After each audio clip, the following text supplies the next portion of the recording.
અંકલેશ્વરના જૂના કાસિયા ગામની સીમા કેબલ બ્રિજથી સરદાર બ્રિજ સુધીના 1 કિલોમીટરના વિસ્તારમાં રેતી માફિયાઓએ ગેરકાયદે ખનન કરી નાખ્યું હોવાની એક નાગરિકે ફરિયાદ કરતા તંત્રએ દરોડા પાડ્યા હતા, જેમાં એક હિટાચી મશીન બિનવારસી હાલતમાં મળી આવતા તેને જપ્ત કરાયું હતું।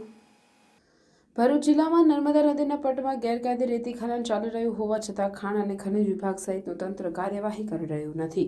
જૂના કાસિયા પાસે છેલ્લા ઘણા સમયથી ગેરકાયદે ખનન ચાલી રહ્યું હોવા છતાં તંત્ર આંખે પાટા બાંધીને બેઠું હોય તેમ લાગી રહ્યું છે। તંત્રની રહેમ નજર હોય કે પછી લાચારી, પણ રેતી માફિયાઓને મોકળું મેદાન મળી ગયું હોય તેમ લાગી રહ્યું છે। કેબલ બ્રિજ વિસ્તારમાં ચાલતા રેતી ખનન અંગે મામલતદાર કચેરીમાં ફરિયાદ કરવામાં આવી હતી। મામલતદાર કરણસિંહ રાજપૂતે તેમની ટીમ સાથે દરોડો પાડ્યો હતો। કોઈપણ જાતની લીઝ કે રોયલ્ટી લીધા વગર રોજની સેંકડો ટ્રક ભરી રેતી ઉલેચવામાં આવતી હતી। દરોડા દરમિયાન સ્થળ પર પણ એક પણ વ્યક્તિ હાજર નહીં હોવાથી માત્ર મશીન જપ્ત કરવામાં આવ્યું હતું। 35 લાખનું મશીન જપ્ત કરી કાયદેસરની કાર્યવાહી હાથ ધરવામાં આવી છે।